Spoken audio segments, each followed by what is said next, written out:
No hole effect, huh? Well, guess we'll see about that.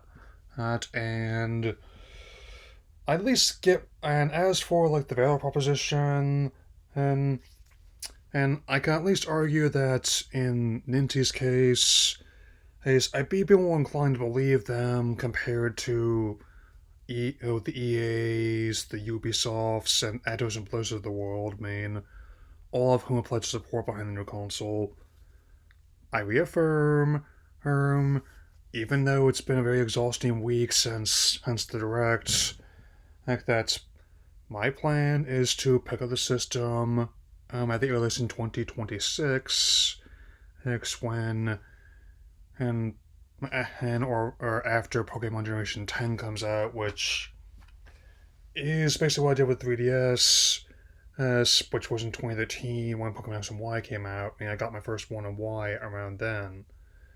I emphasize my first one on because, like some people who had the Switch, I actually have now owned multiple 3DS systems. Anyway, now that I got that bit out of the way, hey, let's talk about something I know I can be excited for, and I know other people are excited for. GameCube Classics X on Switch 2. Yes, Switch Online is now on Nintendo Classics Online, so let's talk about it. Okay, so let's start with the three games that are going to be coming at launch alongside the console main, which I will be considering this as much like the Mario Kart bundle, the proverbial carrot on the end of the stick to get me to maybe plunk down the 500 large if I have it by then, which is a big if, I'd say.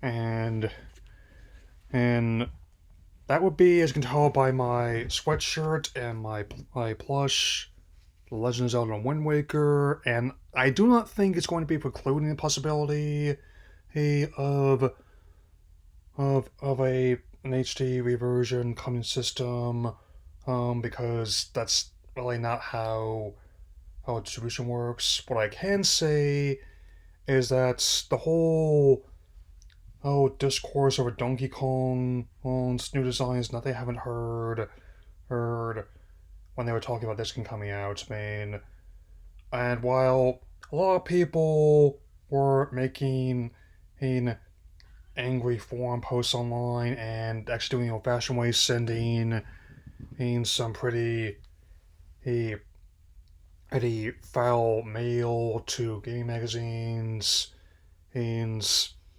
and personally, I went against a tie by saying, "Hey, this actually looks pretty neat," and it reminded me a lot in design of like the works of Studio Ghibli. I don't just mean like some of those cringy AI generated pics that you see all over X Twitch right now.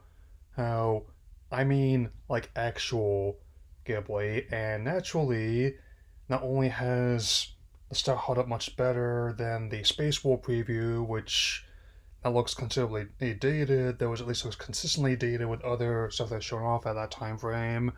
Aim. But other games have wholeheartedly embraced stylization, and it's not just realism that I'm liking for the new system, but also how it's going all out. How it's with its style, and I think that's going to be the next way of pushing technological advances is to show things that can't be done in real life as opposed to showing how to make it in distinguishable real life. Plus, it also is tonally in line with the other titles. And speaking personally, it's my all-time favorite GameCube game.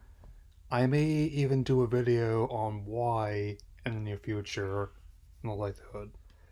And keeping in the theme going would be Soul Calibur 2, which is the version of the game I play the most. Host back in the day. With the PS2 version not being far behind, I even tried the ones on the OG Xbox, each of which had an exclusive character to each version, and with Xbox representing him with Spawn, who appeared in the game alongside fellow Tar Fallen creation Necred. And the PS2 version was actually contained Heihachi Mishima from Namco stablemate Tekken, and complete with anodized gauntlets and actually very delicious voiceover from Michael Richardson, and of course Link was in the GameCube version, which it's definitely arguably was the most popular one by far.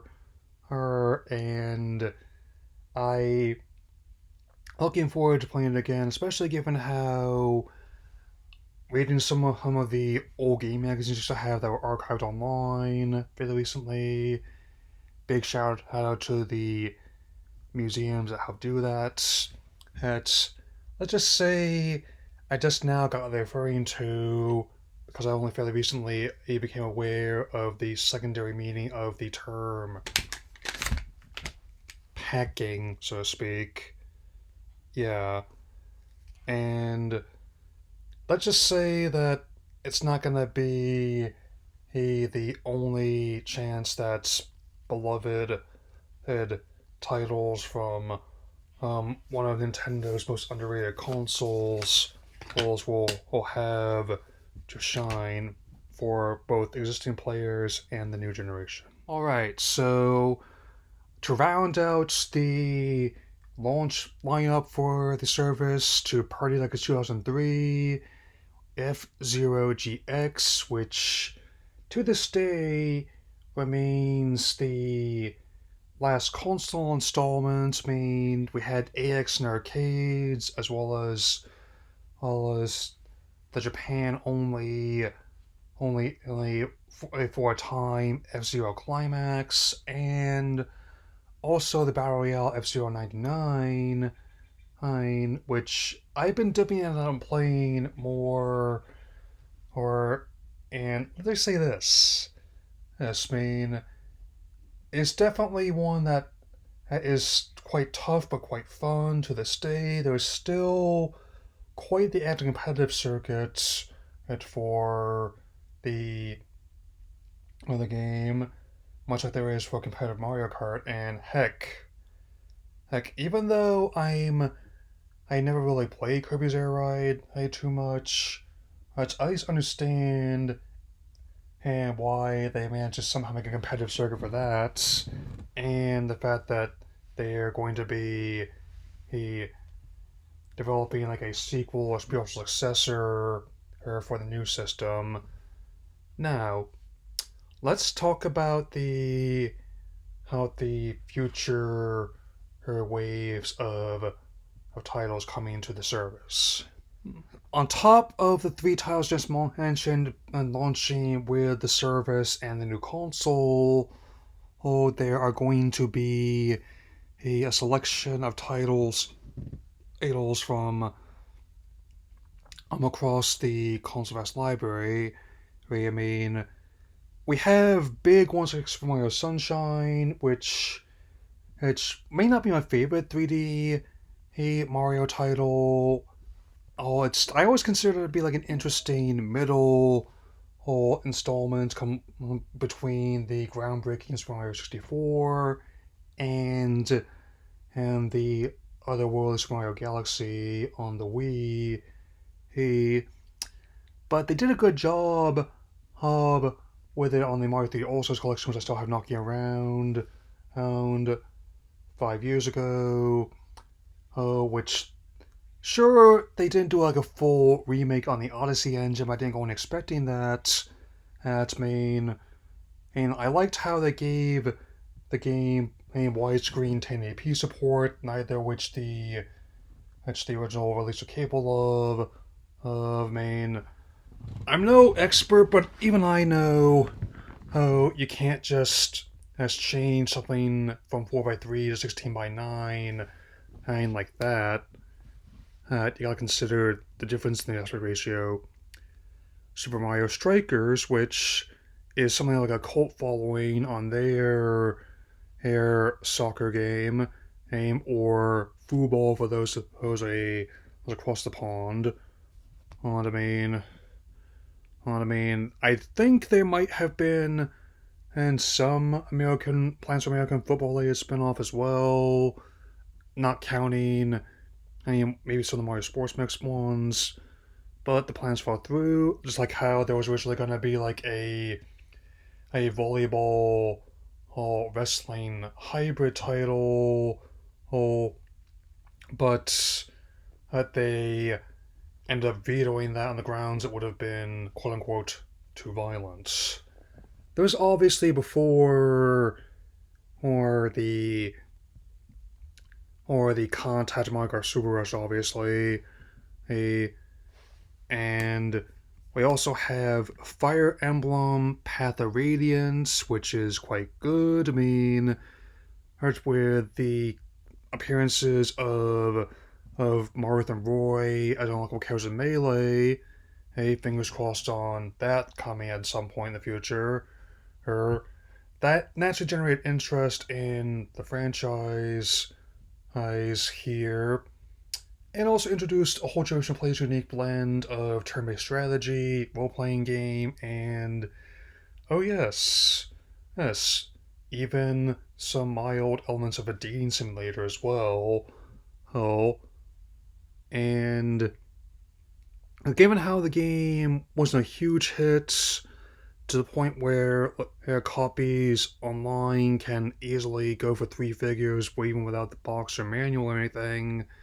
And this is one of multiple titles I appreciate being added.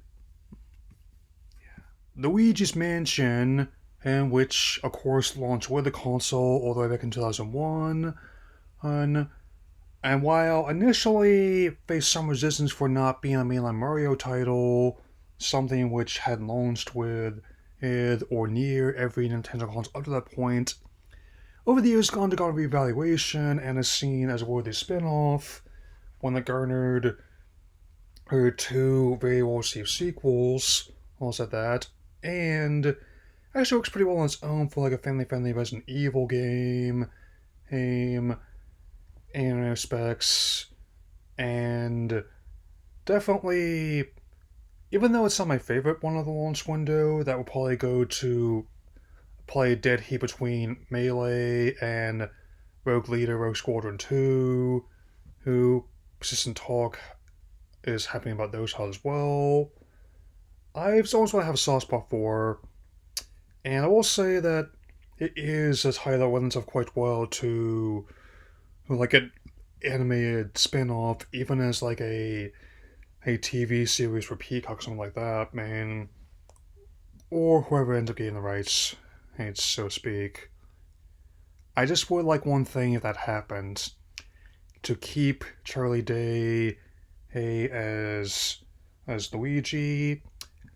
Don't know about having Nick Offerman as Wario. My first choice would be having Danny DeVito, because he was going to be Mario back in the 90s, and also the whole idea having more Always Sunny alumni in there. I mean, and also Chibi Robo, the very first one, and I'm aware the developers working on spiritual successor, and this has always been a very strange game, even by the standards of how strange certain ones can be, which a lot of experiments being done in the 2000s, much as they are done now. But then again, that's why I always piqued my interest, even though I never really put on the same pedestal as I did something like Mario, or Zelda, or Metroid, right? And especially when they posted a tweet a while back, with the robot on fire, it's like, huh, I never thought those games were that bad. And I do at least like the concept of like basically being like the size of a toy and exploring the house from that perspective, trying to help not only its human inhabitants but also other these toys, and trying to, albeit while also keeping make sure you have enough power to help them all, man, all by plugging in outlets. Basically think like some of the platforms based on the Toy Story franchise, or say the cult classic like platform of Clockwork Knight and not too far off the mark at all, man. And now comes two titles which are definitely the biggest examples of like the carrot being held over my head, presuming that the leaves are made of of, of expensive silk, and the vegetable is encrusted in gold. Hold the two 3D Pokemon titles released for the system, um, Pokemon Colosseum and Pokemon XD Gale of Darkness, taking place in the Ori region, which actually lay a lot of foundations that are still being used in 3 installments today. Hey, and even Pokemon Go found ways of remixing like the Shadow and Purify monsters as well, man. Especially like the world being built in there, which always reminds me a lot of the Dune cycle and the Mad Max films. And in the latter case, it was actually my first exposure to a lot of those elements, where how some of the Colosseums are basically Thunderdomes all but name, and the oases that end up being respite for both people and Pokemon in this vast desert are basically like their ones on the green place, man. Hey, man. There's a reason why after I got Colosseum as a gift from a friend, I named my Avatar Max and my partner Furiosa, uh, and definitely why I not wasn't really impressed by the Horizon protagonist or Alana Main. Neither of those opened their story by basically breaking out of prison and stealing and the playing the motorbike which they used to get around on the vast environment. And I really liked the whole things that Gene Sonority did with the concept, and even though there was some disagreements behind closed doors about how this represented the franchise, I'd say that the long-term impact has been a positive one, and I even have a soft spot for the protagonist of Gale of Darkness, Michael, as well. All that being an empathic child in a world which is ever more brutal and cynical. Well, it's actually a pretty resonant message as in this day and age. And also, I noticed that when the moment these titles, all of them were announced, the speculator market started to dip. Kind of like what happened with my N64 carts, where now, once I filter out all the copies of Gale of Darkness that were Japanese only, and just focus on the US release, the lowest price for like just the game by itself without the original box manual is now about the list price they're proposing of $80. Better than paying over 100, I suppose. Still, with the promise of more to come, like Mario Kart Double Dash, one of the first titles other people suggested, which I agree with, and in my personal case, I can offer my suggestion in 2 words: custom Robo. Anyway, that'll be all for now. And as I continue working on my remaining Pokemon Master Journeys vlogs and my spoiler review of Sonic 3, I will have other videos in mind. And you'll just have to wait and see what they are, though. Oh, I can guarantee you, however, they are not going to be involving people going nuts. That's over Minecraft. That'll be all for now, so take care, everyone.